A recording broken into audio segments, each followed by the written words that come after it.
insight. So you're not just that person that I'm going to call to do my taxes, but you're going to help create a strategy that also allows me to get assistance with the bookkeeping as well, I guess, to eventually be able to make sure my taxes are right and legal. Oh, even more than that, let's go deeper. I was able to obtain $8.2 million in 2024 for entrepreneurs, because it also positioned them to be able to access funding in a real way. And that's either through pitch competitions, cohorts, traditional funding through banking, and a multitude of grant and regular grants. So when I talk about being a CFO, I'm really thinking of a holistic wraparound service for the numbers, the finance part, all of it. Because beginning entrepreneurs, right? They're always hollering, "I need money." And then even when people have been in business for a long time, they still need money. And what I find is they need to plug up the hole first, which means that they don't have themselves on payroll. They don't price their products and services correctly. So, because the thing is, grant money's great, but the thing is, it's philanthropy work. And if you don't speak their language, then you're never going to get funding. Why would someone want to invest with you if you're losing $1,000 every month? Make it make sense. Even a bank. So people are like trying to get funding, but they're not, they haven't even positioned themselves. And us as people of color, I hate to say it, right, we continue to use these trigger words. Listen, the pandemic did a lot for us. We started learning our language. Everybody uses the word legacy and throws it around. But what does that actually mean in action? What is the quiet work that you need to do every day in your business to make that legacy for your children or your passer downs? Like I'm an auntie, so I don't have any kids, but I most definitely want to position my business in a way where when it goes to a key holder or someone else, that the dividends that were paid out goes to my nieces and nephews. Okay. But that starts ground zero. Ground zero. And if you're not pricing your products and services correctly, then we haven't built the building properly. So to me, that means it's almost like when I like to say, you want God to do something for you, but you got a bunch of chaos going on. So why would God give you more? So same thing with business and taxes. If you don't have it together, how do you build a legacy? Right. A great example in real time, because people are like, what are you saying, Charese, is when COVID happened and the PPP money was coming out, right? I ran into a lot of entrepreneurs who didn't even have an LLC or an EIN number. And you needed that at bare minimum, right? Because you're being a solopreneur. And there's nothing wrong with that. There is a lane for that. But if you're taking your business as a hobby and you don't even have the documentation you need to qualify for certain things, I had a client. She had she didn't have an LLC or EIN number, but she was making items and she go a lot. She sold her stuff at markets. She wanted to claim the missing income when she filed unemployment. And then when I told her, I said, don't do it, because you have no documentation that you even do this. You can't choose when you want to be an entrepreneur. You need to heart posture yourself what the anticipation is. Wow. Did she listen to you? Yes. She ended up getting her LLC and her EIN number, and she ended up expanding her business because that although I say that's the aesthetics, because a lot of people get real excited and they don't mind getting an LLC real fast or an EIN number, but it also opened up more doors for her because she was a legit business. Now she has a kiosk in a mall in Roanoke. She wouldn't have been able to do that without her LLC and having the right documentation.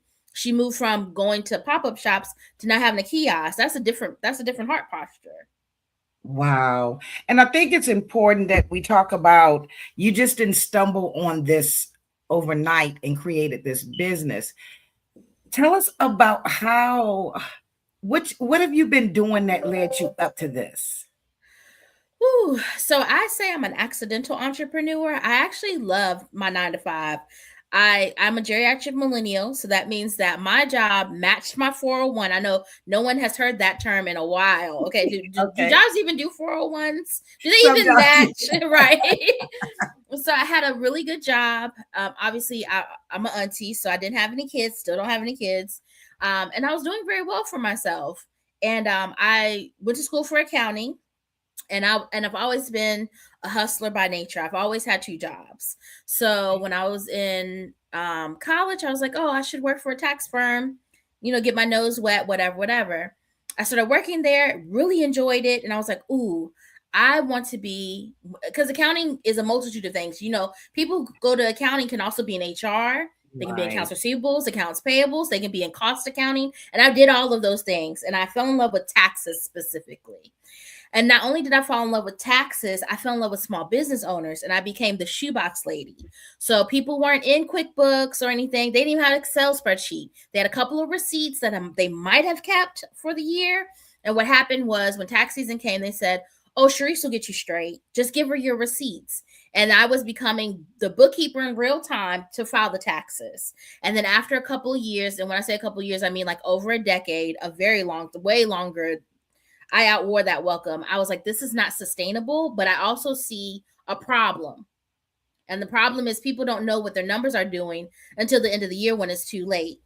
And because we've been conditioned to always believe that we're supposed to get a refund, when I came across a handful of those entrepreneurs who had been doing very well for themselves and they owed money, I had to learn to have a different conversation with them. And it was then I was like, oh, you need to be looking at your numbers on a monthly basis, maybe even a weekly basis. And then that's where people are like, the pushback. So I started creating Financial Fancy really for the financial literacy of it all. But she turned into what was a tax preparer to a full-blown bookkeeping service, which another 5 years after that turned into a CFO service. Wow. Excuse me. I can see, I can hear your words, and I see why you have the title um, mentor and coach and motivational speaker. So right now, do you have a brick and mortar or is it a business online? Yeah, so people usually find me online through social media typically. I do have a website, financialfancycfo.com. Something that COVID did for me is that now more than 80% of my clients don't even live in the state of Virginia, and I do taxes in more than the state of Virginia as well. So I do taxes in Texas, Mississippi, Louisiana, Missouri, uh, uh, Indiana, yeah, Indiana. I was getting, or Illinois. I was like Indiana, New Jersey, Virginia, North Carolina, Georgia, and Pennsylvania. I was like, there was another one that was missing. Yeah, so I do taxes in those states too. So, I mean, hate COVID, also love COVID because it allowed me to pivot in a way that allowed me access to people that that wasn't even to my privy. I was like just servicing the people in my local area in the proximity of where I live. And now, where are you at? I have a client who lives in Canada. Wow. I've always said, and I guess it goes for COVID too, even through storms, we receive blessings. People get some people, they said they have no choice. They're going to follow their dream. They create these prosperous businesses while others have the time to find the people that they need to help them. And it's a lot went on during COVID, but I'll say once again to remind our listeners and our viewers, blessings do come out of storms. So you have all this knowledge, right? And you're teaching these classes and you're going out and speaking. Well, first, let me ask you this, because you seem to be very honest and you have a passion for what you're doing. Have you ever been so honest with a business owner that they got mad with you because you were honest? If they did, they didn't tell me. I'm sure. No. I mean, I kind of am the Iana Van Zant. Like I'm like, there's gonna be a moment where you don't like me, Okay. but also it's also in love. Like no one has greater interest in your business than you. But Right. also, Right. one of my anchorings for 2026 is to have audacity, and I want to sign up at least 1,000 entrepreneurs to put themselves on payroll, because I know that hard posture will also align them with the funding that they're probably talking about. They're complaining about on threads. I know that it'll put their business in a different positioning, that it might help them to get to their first six figures, because now they have an accurate key performance indicators, KPIs, Okay. to know what to align their goals with in their business now. Oh, wow. You're quite interesting. So we're coming into a new year, right? Uh-huh. Is it too late? Is there anything, or can you give us one thing that a business owner should be working on now as Mm-hmm. part of their strategy to make the next tax season better? Yeah, this is a great time to do your tax planning. I would say I do tax planning into the first quarter. You can still make a change, right? I mean, you can do tax planning until the end of this year, to be honest. So if you're looking to spend down some money, invest in yourself, you could spend it now so that you could lower your taxable liability now. So if you need to buy a new laptop, computer, something that's a big ticket item because you find yourself having a little extra money in the bank account, go ahead and do that. But most definitely schedule a tax planning session with either your current CPA or me, so Okay. that so we can actually make some tangible goals. I'm not just a business coach, I'm an implementation coach. I don't want you to just listen to my words. We take action steps to get to the things that we desire, and you got to do the invisible work. And that's what I'm here to do with clients, to help them do the invisible work with someone to hold their hands to do it. Wow. And you also look at Charese. You have just you're just wearing many hats. I want to know about business after dark. Okay. That's the That podcast. that's a catchy title. Thank you. I came up with it myself. Okay.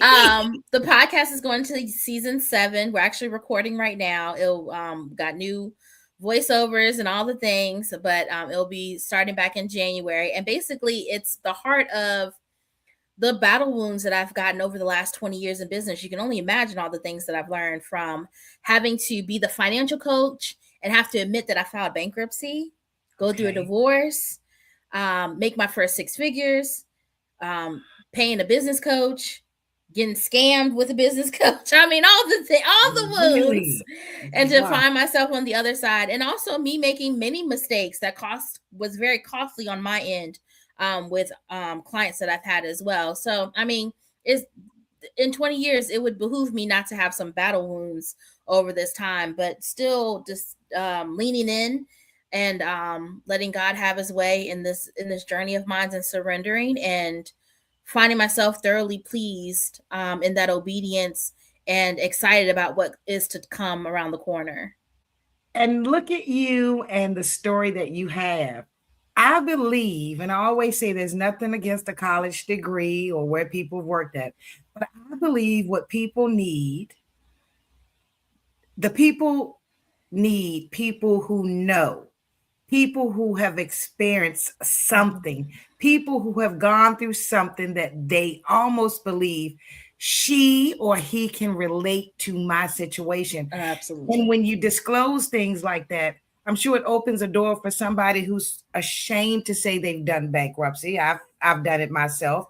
They're ashamed to say that they were divorced and lost all their money. So that's a great thing that you're willing to disclose the fact that you have a story too. Yeah, yeah. And what nights, well, when should they look for this show? Because this title, Business After Dark, I'm going to look for it. Yeah, so it drops on Sunday at 8 p.m. Okay. weekly. And you can Okay. find it on Apple Podcasts, Google, wherever you listen, Anchor, wherever you listen to podcasts at. Okay. And then we have, look, I got to ask you, because you're doing a lot of great things. Dark Brown Code Angel Network. Mm-hmm. Tell us about that. So she was birthed out of the lack of funding. Less than 1% of Black women receive funding for their entrepreneur journey. And so I wanted to create a philanthropy arm. She is a for profit, she is not a nonprofit, but a place where we gather money so that we can be able to be a financial assistance. But she pays herself. And what I mean by that is I want to create it in a way where I have my own incubator of resources of people who can help the entrepreneur themselves, but the entrepreneur also promises to give 10% of whatever their return on investment is from us investing in them. So the thought process is I don't want to just give you money. Again, philanthropy work doesn't start with just getting the money. It's about what you're going to. Every philanthropist wants to know what the return on investment is, even if the money's free. So the thought process is to be able to give that person, let's say it's a brand new business, so I want to equip them with, they would get Financial Fancy services. The angel network would pay for it, in turn creating a job or a space for a consultant like me. Or let's say they needed help with their marketing, get them with you, or needed to run ads, right? We would quantify how much money they would make with the partnership that you guys made, and then they would commit to giving 10% back of what they made back to the business, and then that money would basically be funneling itself within the angel network itself. I don't want to rely on grants. They're fickle, as you can see by the current economy, right? Could I possibly be a grant writer all of a sudden? I mean, I write grants for sure for businesses, but I don't want to make another silo that is inefficient of its own self. Wow. So this for-profit business, is it people, is this a business that has membership, or do you have a team? Like, how is it working for somebody like me that's talking to you about it? And let's say I wanted to offer media services, or do you already have a team in place? No, that's what I'm building out now. I mean, we're only in year 2, so I'm actually actively raising my first $1 million. I didn't want to do a rollout until I had actually secured funding, because I need to be able to give people the money, right? So, Right, but right. the technicalities and the aesthetics of it all, like getting a board and stuff like that, that will come. And I've already reached out to the people who I want to be included in that. I think that now that you've mentioned it, I am going to have to like expand my Rolodex, but I haven't conceived that part yet, because the $1 million have been my focal point at this point. So the $1 million, for those that are watching, is this, you already know where it's coming from, or is this something that entrepreneurs or people would donate to? Yeah, both. So people can give the money, but what I really would love for them to do is to offer it in a form of an in-kind, so that they could be the resource to the client that's getting the funding. I'm Can you, doing the heavy lifting by getting the funding up front. Really, okay. Financial Fancy is giving a portion of whatever her profits are to the Angel Network. So right now I'm self-funding it. You know what? You are amazing. You're doing amazing things. I want to say thank you for coming on the show again today. And if there is someone watching you, someone that wants to know about Financially Fancy LLC, needs fancy services, if there's someone that wants to take a look at business after dark, if there's someone that wants to keep up with what Brown Code Angel Network is doing, what's the best way again? Oh, always go to the website, financialfancycfo.com. At the very, very top, you can sign up for free for our grant list. I send out a grant of over 100 grants a monthly, throughout the United States and in Canada, and sometimes in the other continents. So if you're looking for funding in a real way, I just sent out a email, about 2 days ago. Henrico was doing $8,000 for marketing for entrepreneurs. They picked 20 entrepreneurs. So, I mean, we're talking about local to a larger scale, a region, even regional scale. I've gotten a client ready for Shark Tank. So if it hits my desk, I'm gonna let you guys know. And also any additional resources. I was thinking back as I was doing my flashback of 2020, my recap of 2025, and I was like, gosh, I've really prepared a lot of entrepreneurs to position themselves in a real way, getting people to going from doing free speaking engagements to paid speaking engagements, Shark Tank, winning pitch competitions, getting the funding of it all, and just businesses growing and scaling. I had another business just hit their 6-figure mark. I mean, it's nothing but up from here. Are you surprised at how you think God's giving you this thing to do, and that one thing can lead to so many or more things? Surprised? No. That he picked me? Yes. Okay. Okay. That he picked you. Well, sweetheart, he wouldn't give it to you if he didn't know you could handle it. Thank you. And before we go, Dana, shout out to the new entrepreneur, Dana Theory, D2 Creations. Dana, you're new, and look at who we have here. Check her out, Dana. Okay, you out there making all that money. Dana's out of Richmond, and Dana started a business, well, two businesses. She does a tent business, chairs, tables, everything. And then she has something that we don't see everybody with. She has a linen business, bathroom accessories and bedroom accessories. So Dana Theory, and I do hope you're feeling better, sweetheart. Check out Charese Chambers. Have a great night. Thank you for blessing my platform, and I look forward to seeing you grow, sweetheart. Take care of yourself. You do the same. Bye-bye. Hey, everybody. I told you we get some awesome people on this platform, right? So I have her information. Let's put that back up here. And for those who that are listening that can't see it, it's financialfancycfo.com. financialfancycfo.com. Instagram is Financial Fancy CFO. LinkedIn, Charese, Charese Chambers. As I always say, don't stress too much about yesterday. Don't worry too much about tomorrow, because if we do, we just might miss a living today. Have a great night, everybody.